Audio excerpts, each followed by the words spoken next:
Meu nome é Vinícius, eu trabalho aqui no Escritório de Evidências, da Secretaria de Educação de São Paulo, e a gente está começando o nosso seminário, também organizado pelo Escritório de Evidências, e eu vou falar um pouquinho sobre o que é o escritório. O escritório é uma parte da CIPEM, da Secretaria de Educação de São Paulo, e que visa fomentar a geração de evidências para melhor tomada de decisão do implementador e do formulador de políticas públicas. O principal é fazer um meio de campo entre a comunidade científica, a comunidade acadêmica, de produtora de conhecimento sobre políticas públicas educacionais, com os formuladores e implementadores de políticas públicas. Eu vou fazer aqui só uma breve propaganda. A gente está com um desafio de dados abertos para fazer esse meio de campo entre o produtor de conhecimento e o formulador de políticas públicas e implementador, que é o nosso desafio de dados abertos. A gente quer fazer um desafio em que a pessoa responda a pergunta: quais são as boas práticas que potencializam os resultados dos alunos, né, os resultados estudantis. E a ideia é usar dados abertos, dados que a gente disponibilizou, possivelmente outros dados em bases públicas, e para se inscrever até o dia 17. Também, outra questão do nosso escritório é o seminário que você está assistindo, né? O seminário começou presencialmente lá na sede da Secretaria de Educação e, obviamente, por questões de quarentena, a gente teve que mudar para o formato online. A gente está na nossa terceira edição do formato online com o professor André Portela, que é professor da Escola de Economia de São Paulo, economista pela Cornell University, diretor do Centro de Pesquisa do FGV ESP Clear e coordenador do CEMICRO. Bom, não preciso ficar aqui estendendo sobre o que é o currículo do professor, porque ele é muito qualificado. E hoje ele vai apresentar um pouco sobre o paper dele, junto com outros coautores, sobre evidências no impacto de educação profissional evidências do impacto no mercado de trabalho da educação profissional e em habilidades não cognitivas. O formato vai ser o mesmo que dos outros seminários. O professor vai explanar um pouco sobre o paper e depois a gente vai passar por uma série de rodadas de perguntas, né? Vocês podem inscrever a pergunta aqui nesse link. Obviamente não vai dar para passar por todas as perguntas por questões de tempo. O professor tem uma agenda apertada. E eu vou deixar aqui o link na tela para anotar, para abrir no navegador por uns segundinhos. Bom, eu vou passar a palavra, então, para o professor. Professor, muito obrigado pela sua disponibilidade, pela sua atenção, pela oportunidade de estar aqui falando com a gente. O professor foi meu professor na faculdade e é sempre muito bom ouvi-lo em qualquer uma dessas oportunidades. Então, professor, passo o palco para o senhor, a tela para o senhor, por favor. Muito obrigado, Vinícius. Boa tarde a todos e a todas. Uma imensa satisfação estar aqui com todos vocês e poder compartilhar com vocês uma parte do nosso trabalho e do que nós fazemos aqui na Fundação Getúlio Vargas e estudos que desenvolvemos na área de economia da educação. Antes de tudo, queria parabenizar a secretaria e todo o pessoal por essa iniciativa, de fato, fazer políticas públicas informadas por evidências é um desafio, mas isso é um caminho bastante promissor e importante para a formulação de políticas públicas.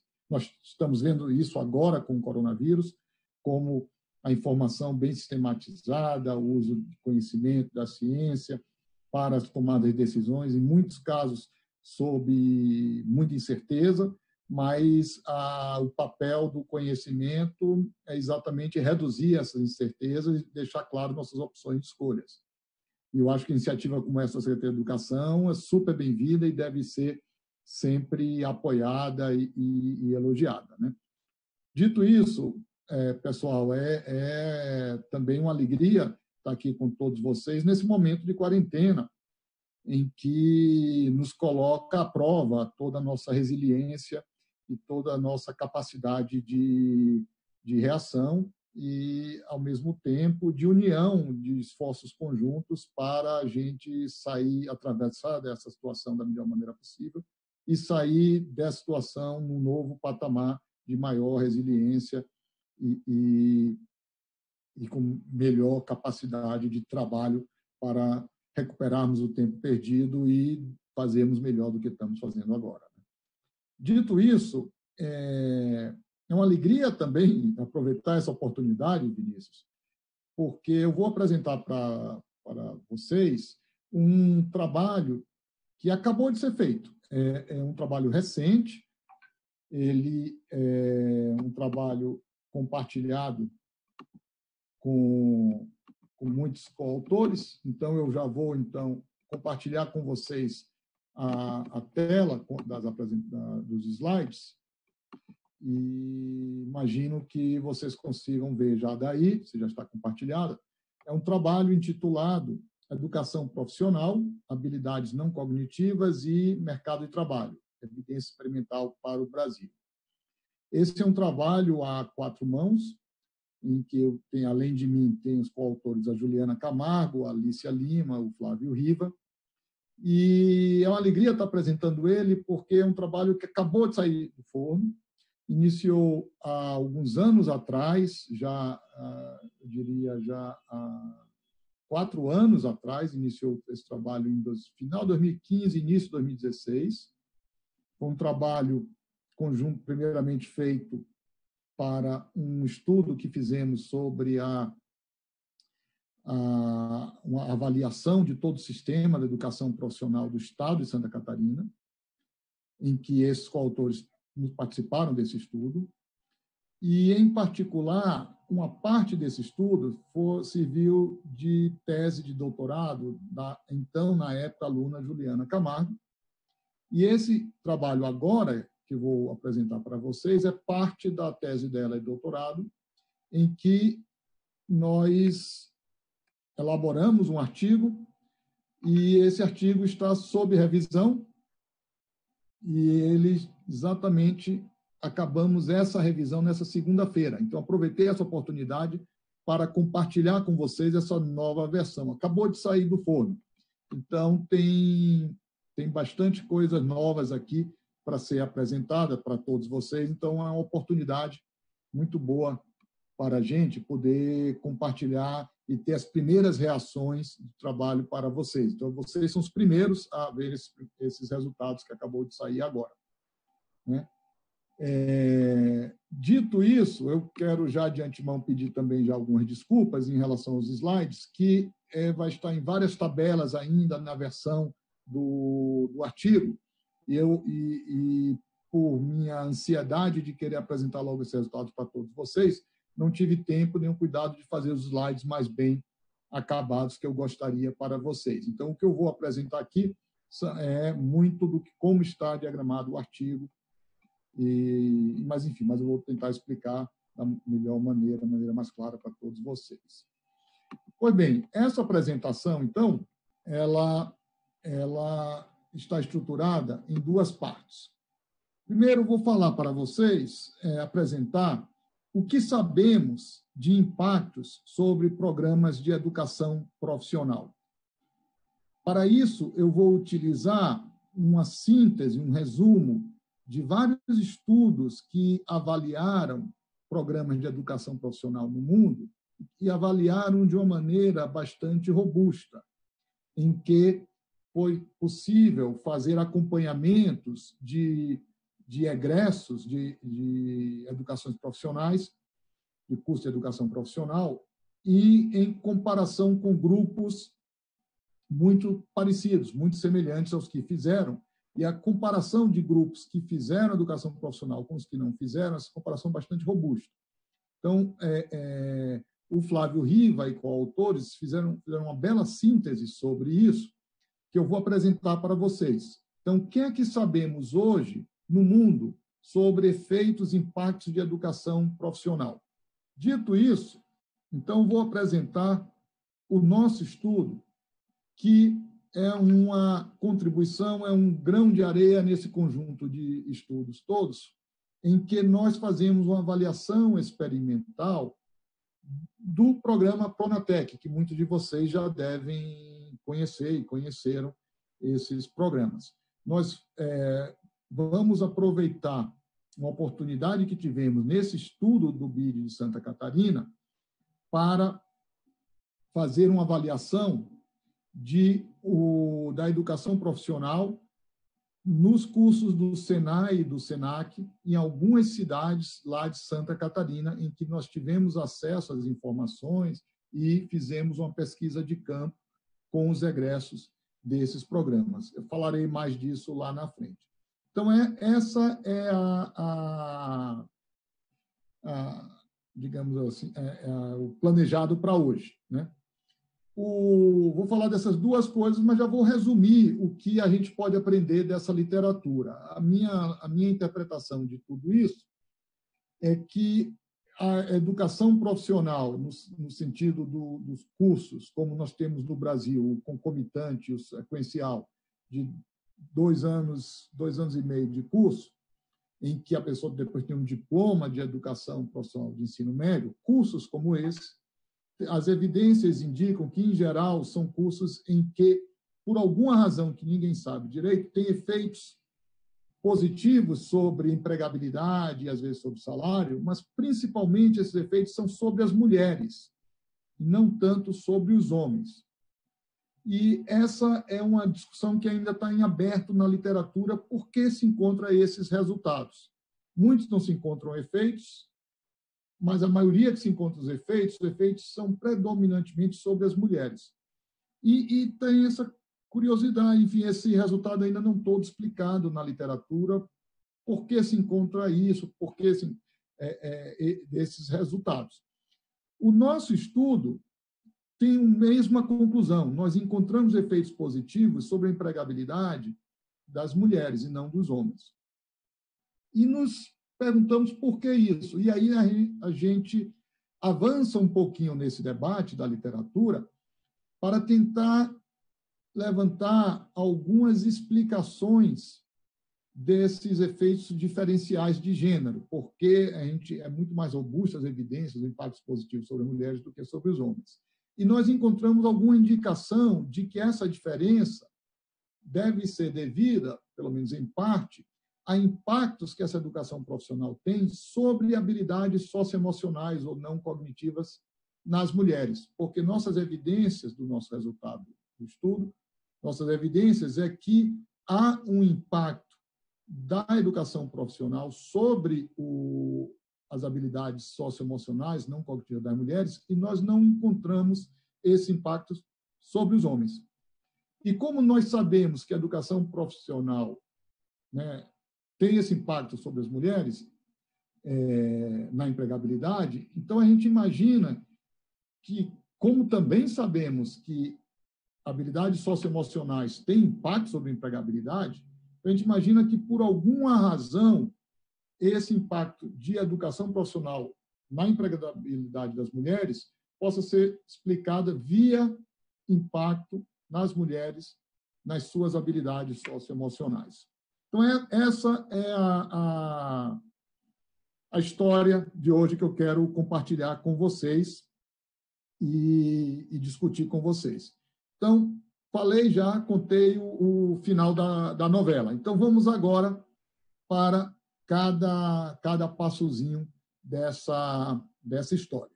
Inicialmente, eu vou gastar um tempo reportando para vocês resultados de avaliações de impacto e avaliações experimentais de alguns programas no mundo de educação profissional, ou como eles chamam, Technical ou Vocational Education, né? Não sei se fica bem na tela de vocês, isso aqui é uma cópia do trabalho do Flávio e dos coautores que fizeram essa síntese.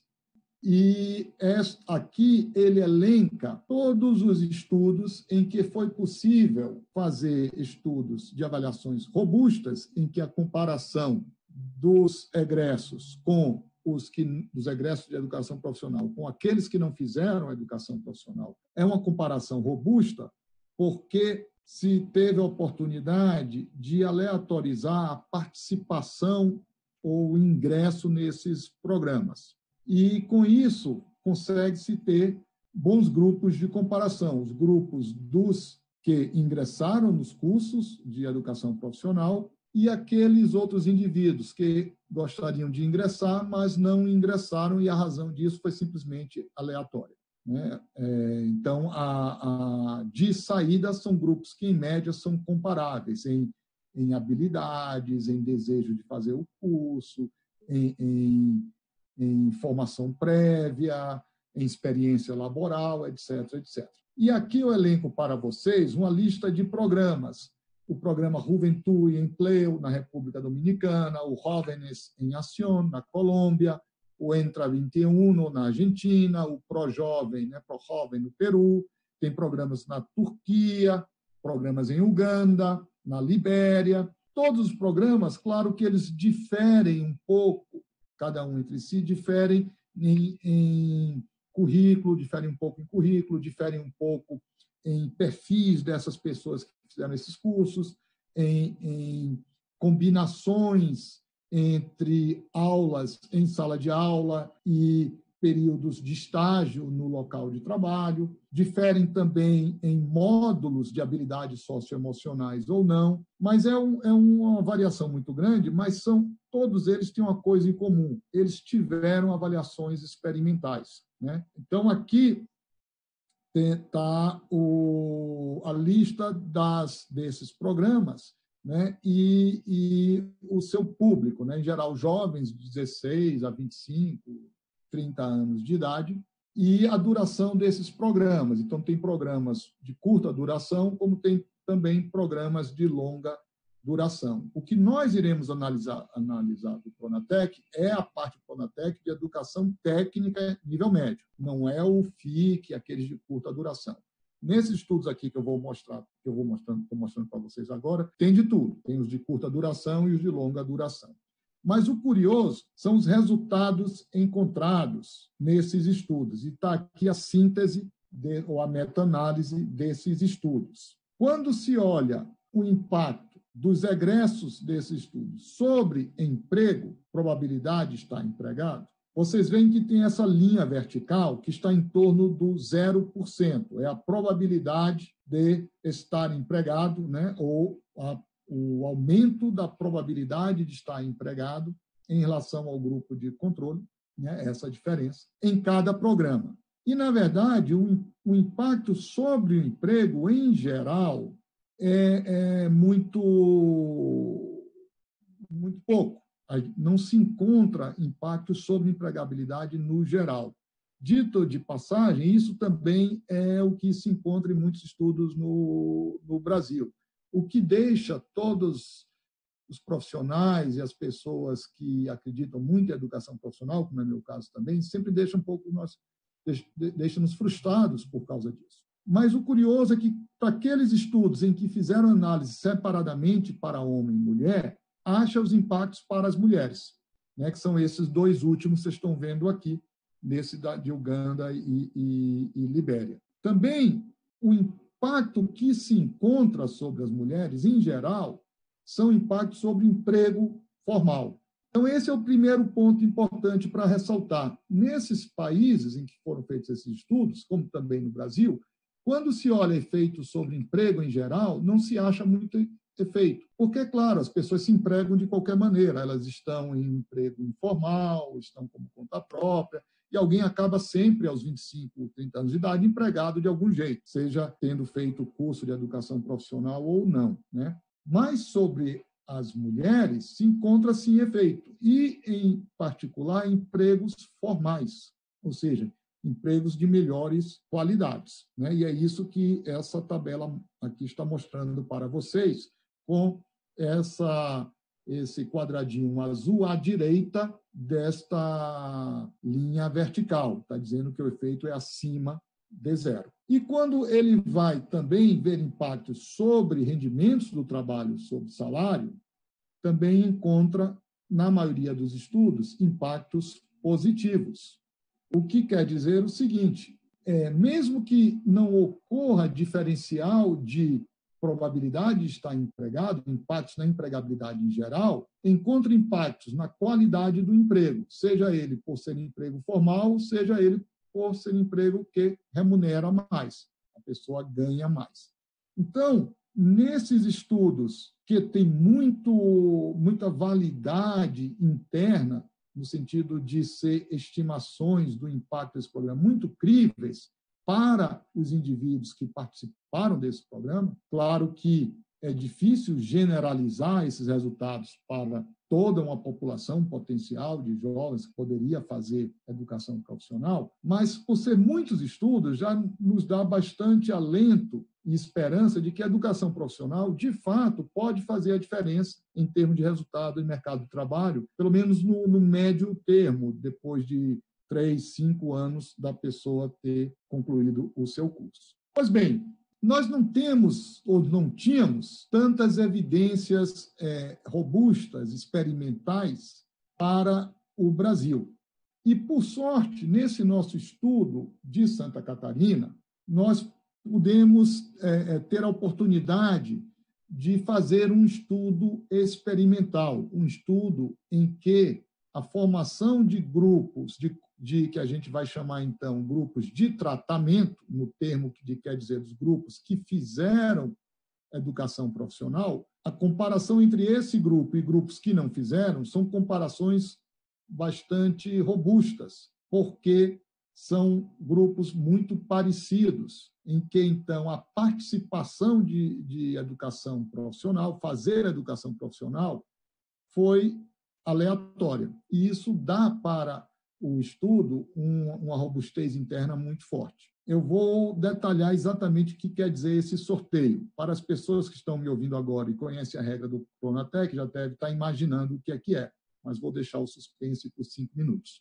Mas, antes disso, para o público em geral, eu perdoo o que está em inglês aqui, mas quem conhece, vocês certamente conhecem tudo isso, alunos, né, que estão no ensino médio, né, ou melhor dizendo, né, a educação profissional, profissionalizante no Brasil, ela tem 3 níveis: a educação inicial e continuada, os cursos de curta duração, chamado FIX, a educação técnica e a tecnológica, né? As educações continuadas de curta duração são feitas para diferentes níveis de educação das pessoas. A pessoa basta ter só Fundamental 1, ou inclusive nem ter Fundamental 1 completo, pode ter Fundamental 2 completo, pode ter até nível superior completo. São cursos muito customizados, de curta duração, né? Tem também os cursos de educação técnica, ensino médio. Esses, sim, são os de mais de longa duração. E os tecnológicos, que são os pós-médio. O que nós vamos analisar são os níveis de educação técnica, nível médio. Esse quadradinho do meio. E essa educação técnica pode ser simultânea ou sequencial, né? Ou seja, a pessoa pode estar matriculada no ensino médio e também fazer o curso profissional, como também pode ser o sequencial. Primeiro se forma no ensino médio, depois se matricula no médio profissional. Além disso, ele pode ser dado em escolas diferentes, ou no caso do concomitante, ou pode ser dado na mesma escola, que é o integral. O que nós vamos analisar, então vou entrar aqui para vocês, é uma janela de cursos que foram oferecidos do Pronatec em Santa Catarina, nos anos de 2012, 13 e 14, em que, ao expandir o Pronatec, nesses anos, né, as escolas do Senai e Senac, nessas 4 cidades, Chapecó, Itapiranga, São Miguel do Oeste e Xanxerê, essas escolas do Senai e Senac, elas expandiram cursos via Pronatec e abriram inscrições de tal maneira em que muitos desses cursos houveram mais inscritos do que número de vagas. E, na regra do Pronatec, se fazia uma lista de inscritos e se selecionava os alunos dessa lista a partir de um sorteio. E, por força imagino, do regulamento do CONATEC, essa lista era guardada no Ministério ou mesmo nas escolas. No caso aqui, as próprias escolas do Senai e do Senac tinham essas listas, em que eles guardavam a lista de inscritos em ordem aleatória, essa lista, em que eles chamavam os primeiros alunos, em geral, 35, eles queriam formar turmas em média de 35 alunos. Então, eles guardavam uma lista de em torno de 70 pessoas, imaginando que eles chamariam os 35 primeiros e, caso alguém chamado desistisse, não topasse, não quisesse fazer o curso, eles iam descendo a ordem de chamada da lista, mas essa ordem formada de forma aleatória. Então, eles tinham essa lista de 70 pessoas.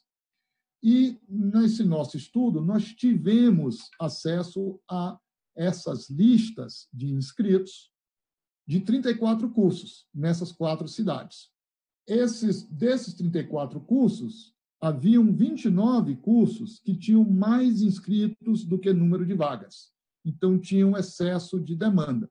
Nós, então, ficamos com essas 29 listas. Por que com essas 29 listas? Porque aí nós temos todos os alunos que se inscreveram no curso e nós temos os chamados chamados até fechar a turma de 35, e os que não foram chamados vão ser o nosso grupo de controle, o nosso grupo de comparação.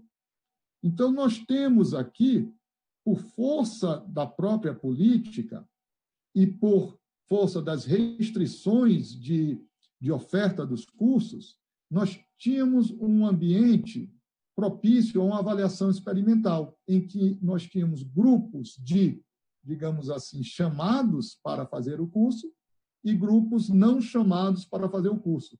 Mas chamado ou não, foi aleatório, porque o ordenamento dessa lista foi aleatório.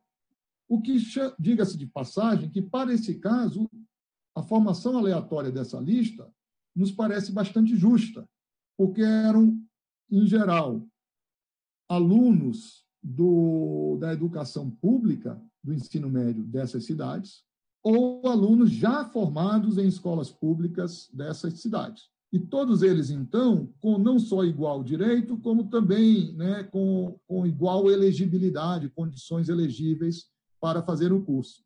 Mas, por força de restrições de oferta, então, se resolveu fazer dessa maneira a seleção, o que deu igual oportunidade a todos a fazer esse curso.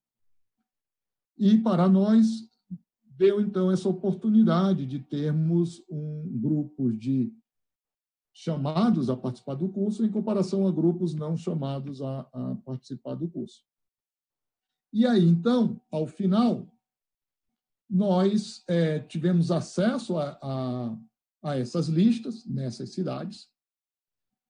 Com isso, nós tínhamos, então, o contato dessas pessoas e nós fomos a campo a essas cidades em 2016 e contactamos essas pessoas e passamos um questionário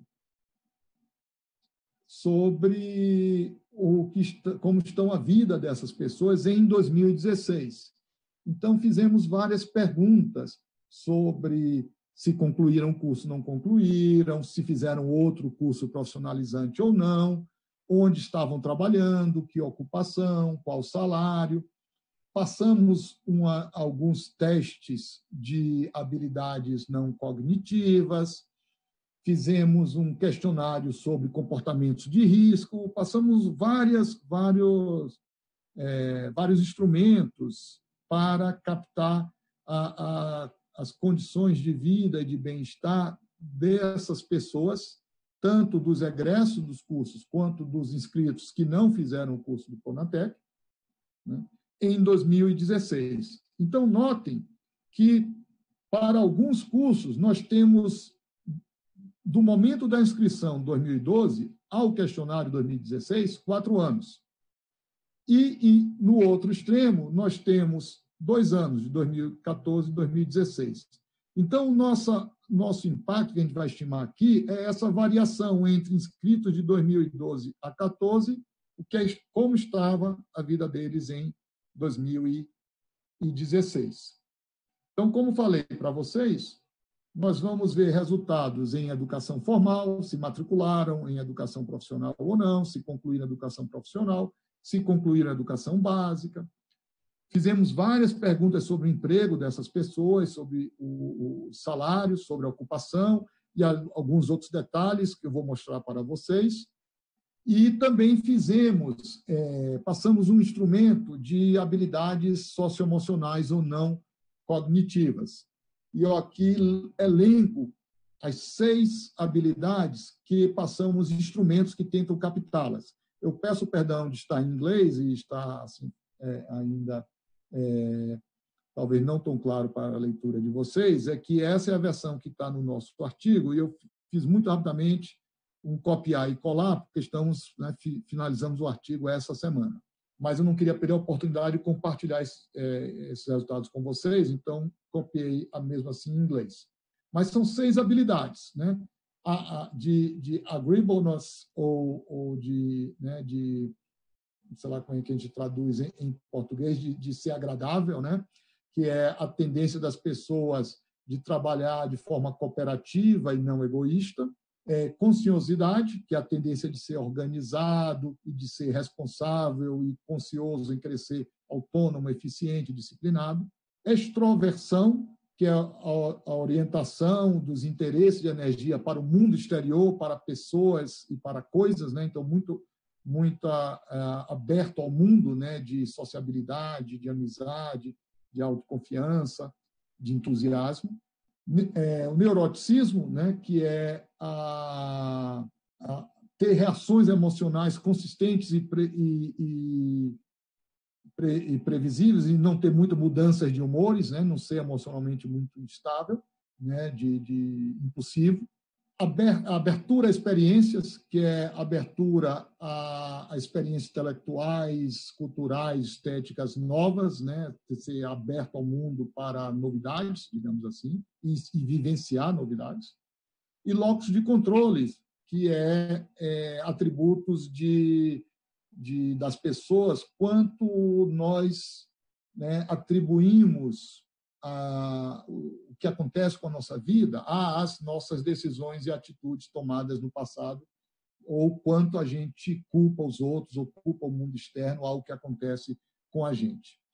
São, obviamente, indicadores muito difíceis de captar de fato todas essas dimensões, mas nós utilizamos indicadores desenvolvidos por Ricardo Prime e Daniel Santos, são 2 pesquisadores nessa área, em que eles desenvolveram instrumentos, né, juntamente com o Instituto Ayrton Senna, que são, então, os instrumentos Senna, que nós utilizamos aqui, que já são instrumentos validados para o Brasil, e eles, muito gentilmente, compartilhou conosco os instrumentos deles, nós aplicamos esses instrumentos na nossa pesquisa de campo, entrevista em 2016.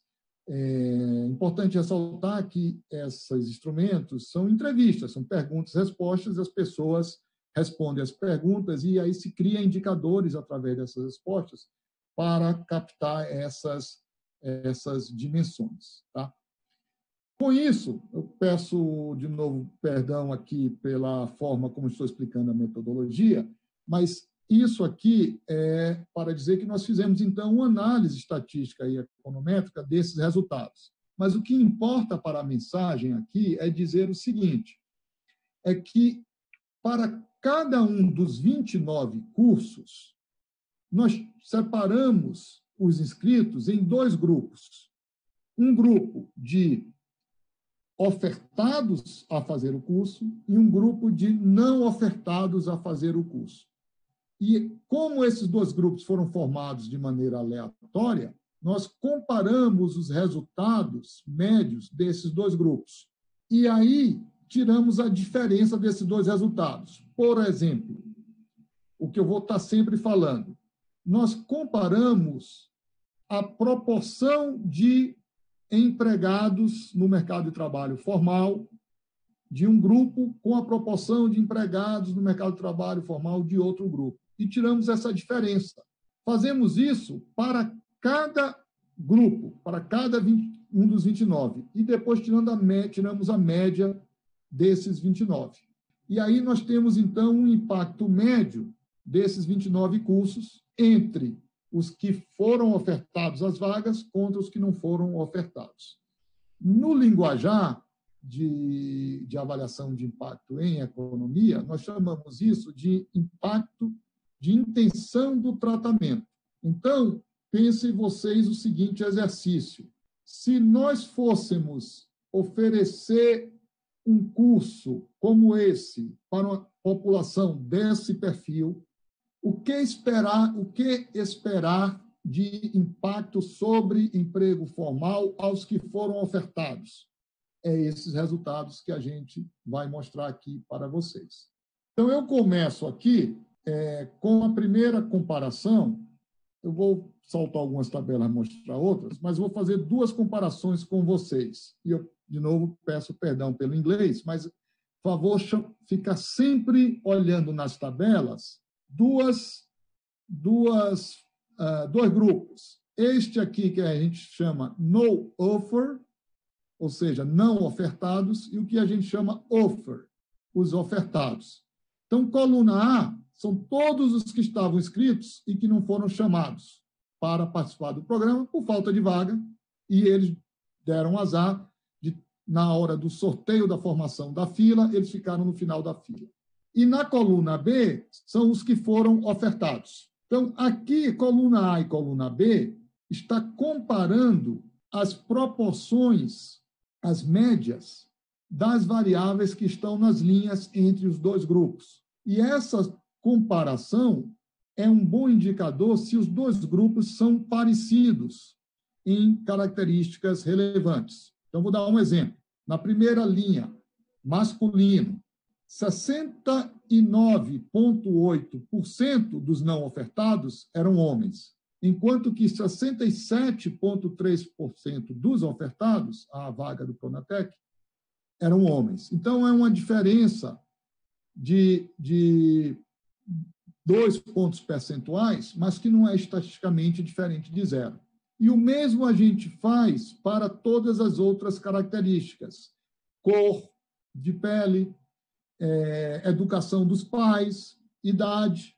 Então, na maioria deles, a gente não encontra diferenças estatísticas em média, o que nos dá alguma confiança de que o sorteio foi razoavelmente bem feito e estamos comparando grupos razoavelmente parecidos. Existe uma diferença, é a última linha que vocês estão vendo aqui, em que a gente tem para os ofertados uma proporção maior de pessoas que optaram por cursos da modalidade concomitante do que os não ofertados. Essa é a diferença que a gente encontra. A gente faz alguns estudos, alguns exames, alguns testes, levando isso em conta ou não, para ver se essa diferença afeta muito os resultados, mas não encontramos nada que comprometa os resultados. Então, feito essa comparação, nós fizemos também a mesma comparação separadamente para homens e mulheres e chegamos à mesma conclusão de que os grupos são razoavelmente comparáveis de saída. E aí eu vou, então, para os resultados gerais. Então, de novo aqui, eu vou explicar para vocês onde vocês devem se ater a esses números.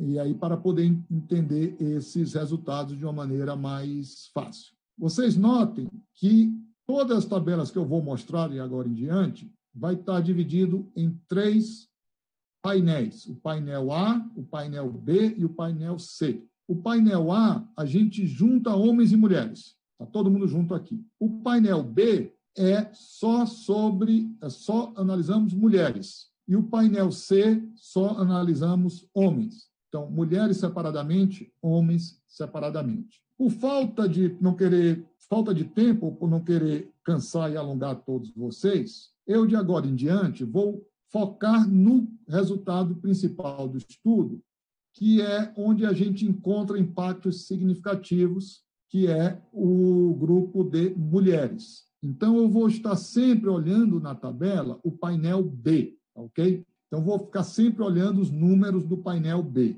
No painel B, eu vou enfatizar dois resultados. O primeiro é o chamado offer, que é o grupo que recebeu a oferta. Este número nessa linha do offer é o impacto, é a diferença entre quem recebeu a oferta e quem não recebeu. E na linha de baixo, no offer group mean, é a média do grupo que não teve a oferta.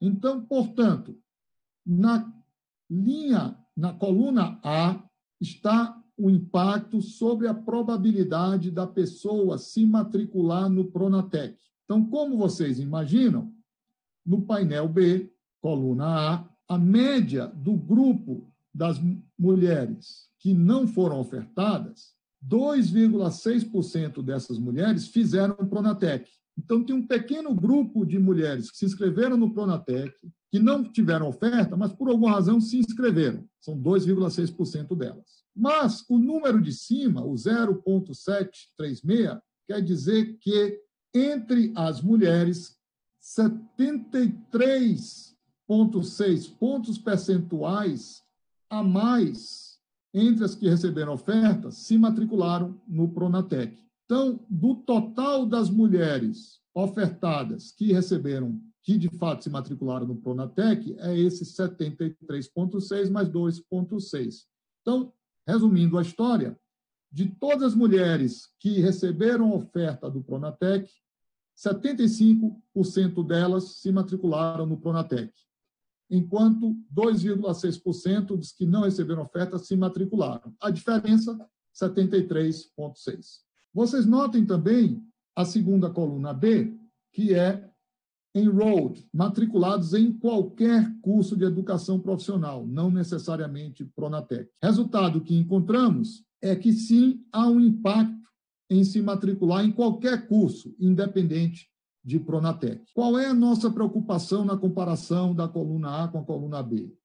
É a seguinte: se ofertarmos novos cursos Pronatec com bolsa, essa oferta vai aumentar, em geral, o número de pessoas fazendo educação profissional, ou simplesmente isso vai roubar alunos de outros cursos, de tal maneira que o número total de pessoas fazendo o curso de educação profissional não se altera? Essa era a preocupação. Você está só trocando de curso, em vez de ser ofertado pela Escola A, é ofertado pela Escola B via Pronatec, mas o número líquido de novas pessoas fazendo educação profissional não se altera.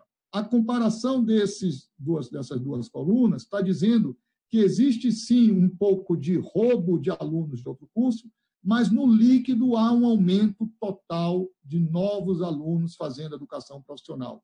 Enquanto o Pronatec provocou uma expansão de cursos profissionalizantes. É essa a conclusão dessas duas colunas. Além disso, a coluna C e D olha a proporção, o impacto sobre a graduação, a formação em educação profissionais. E a conclusão da comparação desses números é que aumenta a matrícula, aumenta a formação, a formatura, digamos assim, a graduação, mas não na mesma proporção. Alguns abandonam um curso no caminho, como é de se esperar em geral. Vocês da rede de educação têm mais experiência nisso do que eu, mas há também um aumento na formação, na graduação, mas não tanto quanto na matrícula. E, por fim, o curioso é as últimas colunas, E e F, que a gente vê se há um impacto, um incentivo em se graduar no ensino médio em geral, porque, principalmente para aqueles concomitantes, a gente sabe que a pessoa só pode fazer e se formar no técnico profissional tendo que se formar, completar o ensino médio geral, a educação básica. E a gente encontra, sim, um impacto nisso no geral, principalmente entre os homens. a gente não encontra esse impacto nas mulheres, mas isso porque, em geral, as mulheres se graduam em ensino médio, fazendo ou não educação profissional. Então, a educação profissional não é um estímulo para as mulheres fazer a educação, completar, se formar no ensino médio, mas para os homens, sim. Isso é um resultado curioso que a gente encontra aqui. Então, primeira evidência, há um impacto sobre a matrícula, o que era esperado, há um impacto sobre se graduar em educação profissional. Há impacto sobre participação no mercado de trabalho, há impacto sobre emprego, há impacto sobre emprego formal, há impacto sobre salários. A gente olha tudo isso para todo mundo, conjuntamente, para mulheres e homens. Vou focar o impacto sobre mulheres. Olhem coluna A. Vou ficar só na coluna A. Sim, encontramos um impacto positivo de 21,7 pontos percentuais. Isso quer dizer o quê? Que para as mulheres que não participaram, não foram chamadas a fazer o curso do Pronatec, 65,8% delas estavam trabalhando em 2016. Enquanto que as mulheres que se inscreverem foram chamadas ao Pronatec, 65 mais 21.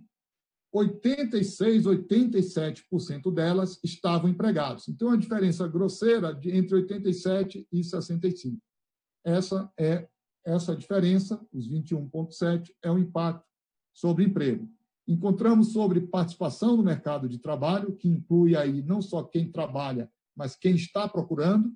Então, não só tem uma probabilidade maior de estar trabalhando, mas tem uma probabilidade também de, mesmo se não está trabalhando, estar procurando emprego. Tem a maior probabilidade de estar trabalhando no emprego formal, que é a coluna B, e de estar ganhando mais. A gente acha o impacto, em média, de 23% a mais no salário. É essa a lição, é o resultado que a gente encontra na coluna 5. Pois bem, e o curioso é que, quando vamos analisar o resultado sobre nossos indicadores de habilidades não cognitivas ou socioemocionais, nós encontramos impactos positivos. Olhem aí, painel B, o númerozinho é sempre positivo. Isso quer dizer que, nesse indicador de habilidades socioemocionais, os impactos são positivos, estatisticamente significantes, favoráveis nas mulheres. Então, nós encontramos, entre as mulheres que foram ofertadas o curso do Pronatec, indicadores de habilidades socioemocionais maiores, em média, do que os indicadores do grupo de controle. E o principal que a gente encontra são esses três, né, de ser agradável, de consciosidade e de extroversão. Né? E o primeiro índice da coluna A, que é um índice composto de todos os índices, dos demais índices. Então, vou sempre enfatizar esse índice composto, que capta o conjunto dessas habilidades socioemocionais. Então, o que nós temos até agora? Encontramos impacto da educação profissional só sobre as mulheres em emprego e renda, e encontramos impactos só sobre as mulheres em habilidades socioemocionais. E aí, nós passamos a circular esses resultados, enviar para revistas especializadas, receber críticas, pareceres, etc., e começamos a trabalhar mais com esses resultados. E alguns pareceristas ficaram nos insistindo para tentar explicar, né, o que explica essa diferença entre homem e mulher e qual o papel da educação, da habilidade socioemocional nessa diferença. Será que a educação profissional afeta habilidades socioemocionais das mulheres mais do que dos homens, e é isso que faz a diferença para as mulheres no mercado de trabalho?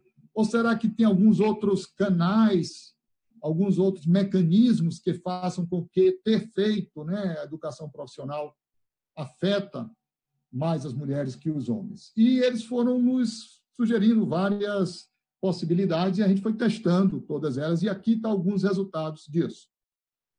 Uma possibilidade é que a diferença no emprego seja devido ao fato de que, ao alguém fazer educação profissional, esse alguém aprende habilidades muito específicas para certas ocupações, e isso aumenta a chance dessa pessoa achar um emprego na sua área, e porque tem habilidades que outras pessoas não têm, né? Então, isso, alguém que foi treinado em, sei lá, em mecatrônica, tem mais chance de achar um emprego em vagas de mecatrônica, né? Então, isso pode aumentar a chance de empregabilidade.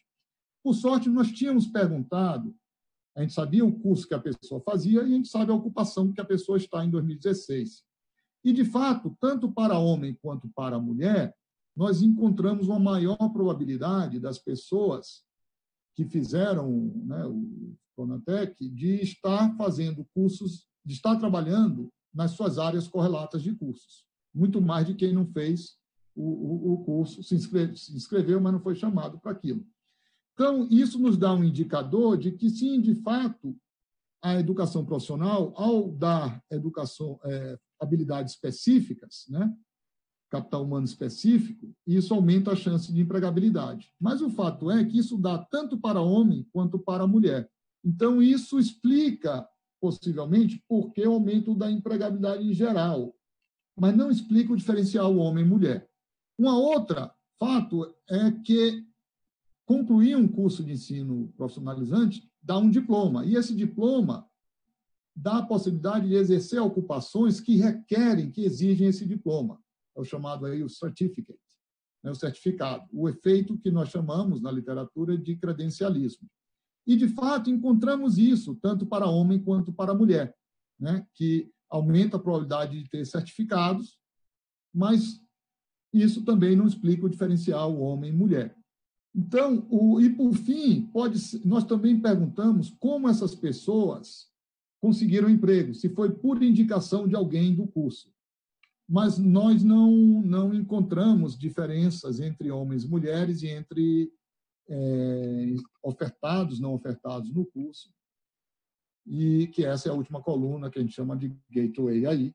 Então, na verdade, todo esse conjunto de evidências nos sugere que o diferencial de resultados favoráveis a mulheres em comparação aos homens pode ser esse canal de socioemocional.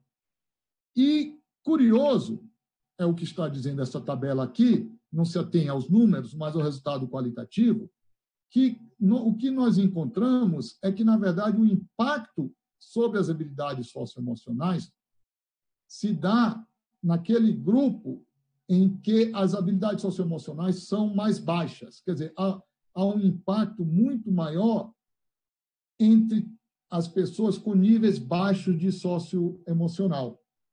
Para pessoas com níveis altos de socioemocional, esse impacto não é tão marcante. Então, dito isso, né, e já chegando à conclusão, nos resultados atuais, a mensagem que quero passar são essas 3 conclusões. Que a educação profissional tem efeitos positivos, né, o Pronatec, para esses 29 cursos. Tem efeitos positivos sobre empregabilidade e salários de mulheres. A gente não encontra efeitos sobre empregabilidade e salários nos homens. E que, muito possivelmente, né, temos evidências bastante sugestivas que a educação profissional tem efeitos positivos sobre habilidades socioemocionais nas mulheres e não nos homens, e são esses efeitos que possivelmente explicam o diferencial entre homens e mulheres em emprego e salário. Quero chamar a atenção de vocês que no texto, não sei se o Vinícius compartilhou com vocês, nós fizemos alguns exercícios de tentar ver a importância relativa das habilidades, do efeito sobre as habilidades socioemocionais na empregabilidade em relação aos demais canais, habilidades específicas, etc. Né, habilidades cognitivas, etc. Nós fizemos algum exercício sobre isso. Né? E os nossos exercícios mostram o seguinte, que de todo o efeito de se formar em educação profissional sobre empregabilidade, 80%, cerca de 80% desse efeito é via efeito em habilidades socioemocionais. e não nas demais habilidades, demais canais. Com esse resultado, nós voltamos lá ao Senai e ao Senac e perguntamos a eles, já tínhamos feito isso, né, mas queríamos entender exatamente o conteúdo. E eles tinham um módulo de socioemocional nesse curso. Então, nós ficamos curiosos, e o que queremos testar daqui para frente e analisar é exatamente que currículos são esses de socioemocional que podem fazer a diferença, principalmente para as mulheres. E por que isso pode fazer a diferença para as mulheres e não faz para os homens? Será a diferença de currículo que é dado? Será porque a gente, na verdade, nesse momento, em 2016, quando entrevistamos, né, a maioria dos homens já estavam trabalhando de qualquer maneira e as mulheres não tanto, então nós partíamos de um nível de empregabilidade mais baixo das mulheres e aí sim encontramos o efeito. Então, esses efeitos talvez sejam mais importantes para pessoas com baixo potencial de empregabilidade, etc. Então, ficam ainda muitas perguntas, né, para serem respondidas. Mas eu queria parar por aqui e abrir, enfim, a discussão para vocês. Espero que muitos de vocês não tenham dormido aí nessa minha explicação. Mas agradeço a atenção de vocês e a bola para você, Vinícius. Nossa, professor, muito obrigado pela explicação. Tenho certeza que foi produtivo para todos, para mim, com certeza foi. Bom, eu vou passar um pouco para as perguntas. A gente recebeu várias perguntas, não vai dar tempo, obviamente, de passar por todas. Primeiro, essa daqui da Paula Miranda. Ela agradeceu muito a oportunidade por você compartilhar o resultado, o trabalho, gostou bastante, e ela gostaria de saber se houve algum outro recorte para analisar o impacto do curso com outros grupos sociais, além de gênero, de sexo, como recorte por renda, por raça, por exemplo. Paula, obrigado pela pergunta. A gente adoraria também.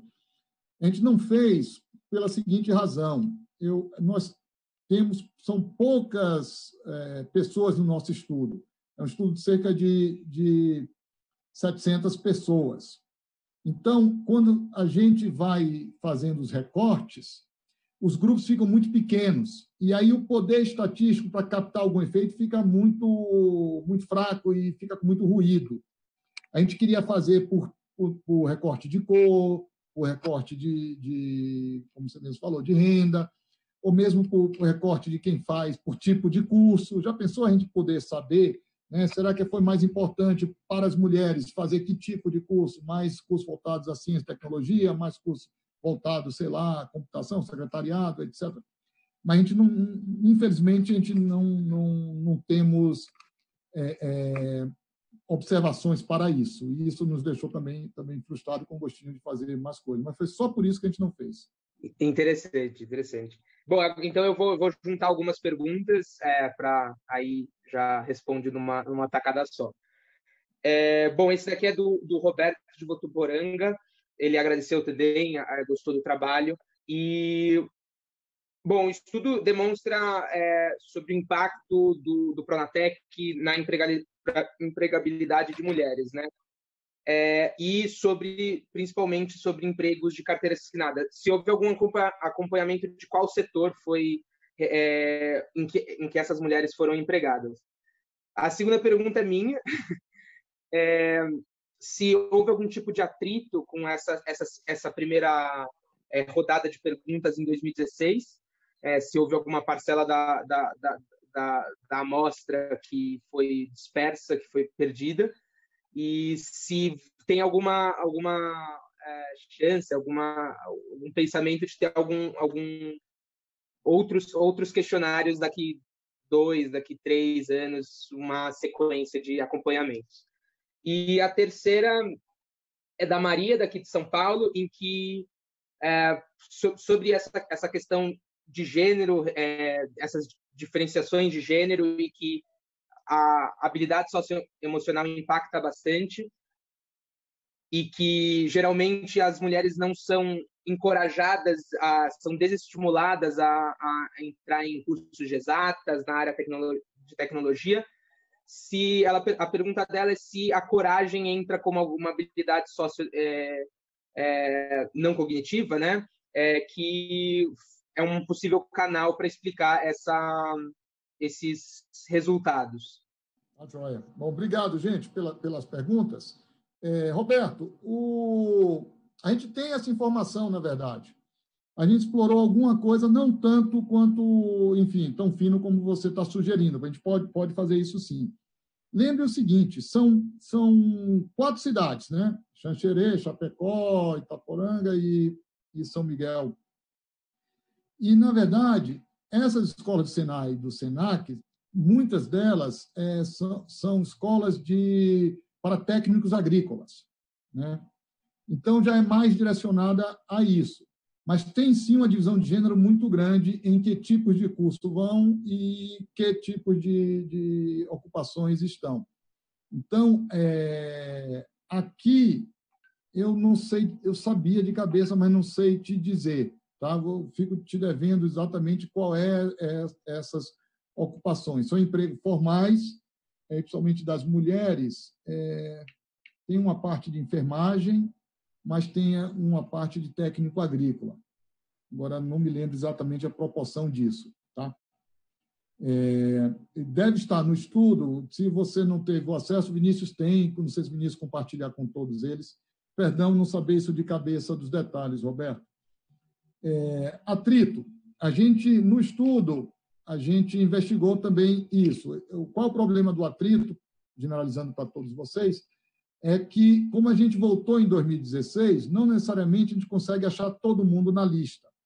E se a gente achar mais gente que fez o curso do que não fez, eu já posso perder aí a propriedade da aleatorização e da boa comparação entre o grupo, né, ofertado e não ofertado.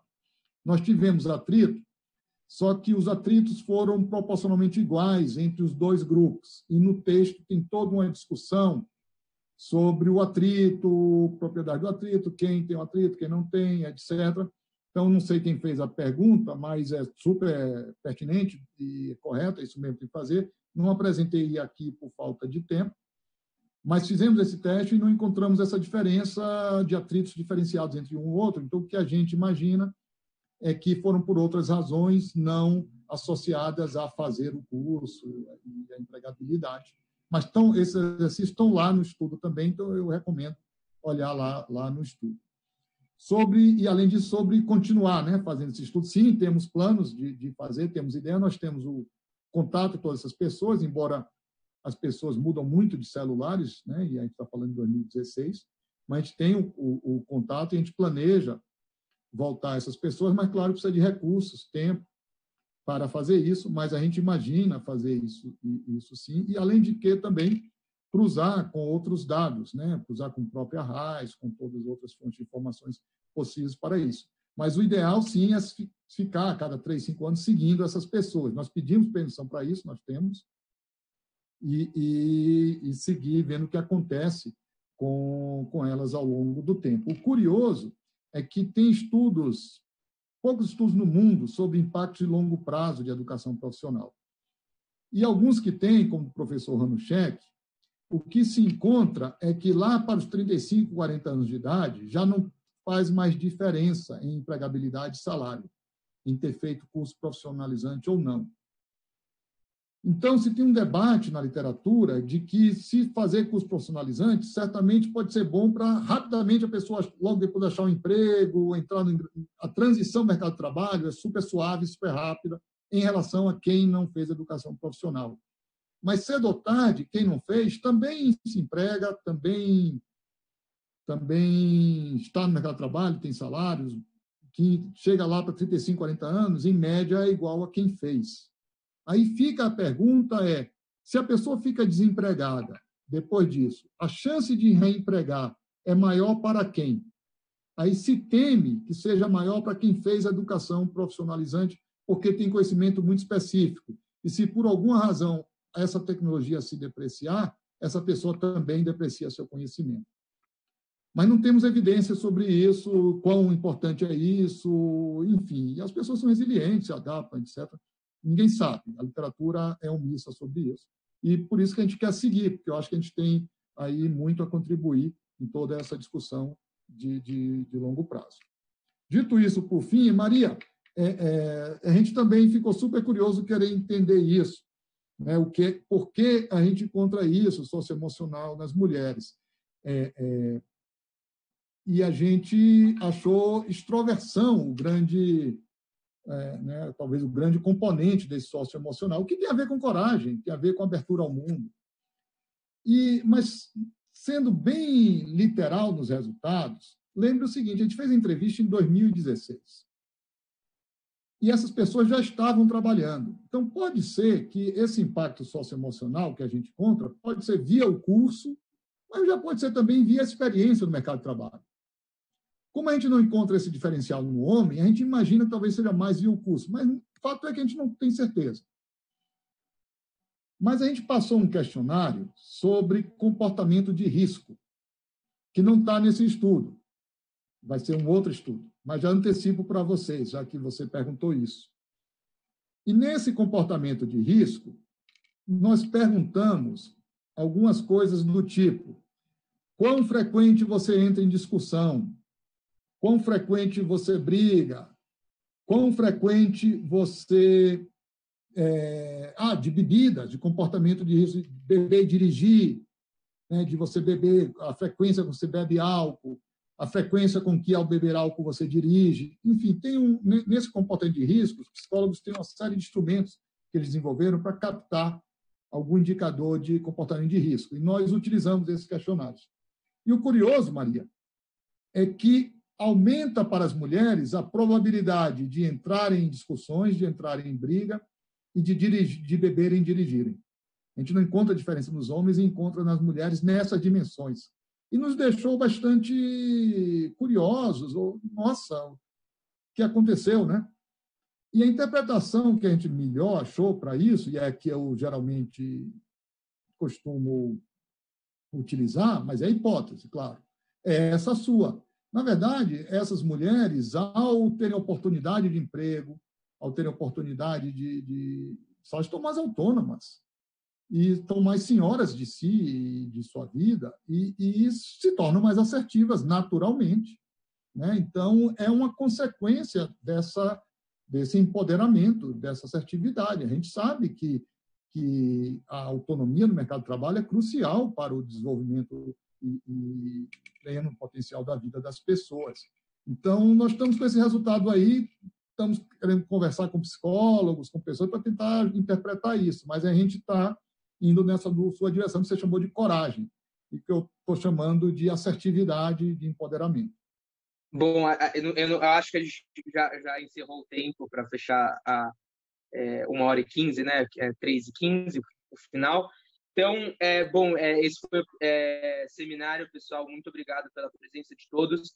O seminário foi gravado e na semana que vem provavelmente vai ser enviado para vocês junto com o estudo, junto com o PowerPoint, se possível. Professora, eu vou te liberar. Muito obrigado novamente pela sua disponibilidade, por estar aqui para falar de antemão sobre o estudo, sobre os resultados do paper, e tenho certeza que para todos foi bastante instrutivo. Para mim foi muito. Eu divulgo novamente o nosso desafio de dados abertos, que a inscrição vai até dia 17. Responder a pergunta: quais são as boas práticas de gestão escolar que potencialmente potencializa a aprendizagem dos alunos. E divulgo também nosso Instagram, outro canal de comunicação que a gente tem, que é evidências.seduc. É isso, pessoal. Muito obrigado e até semana que vem.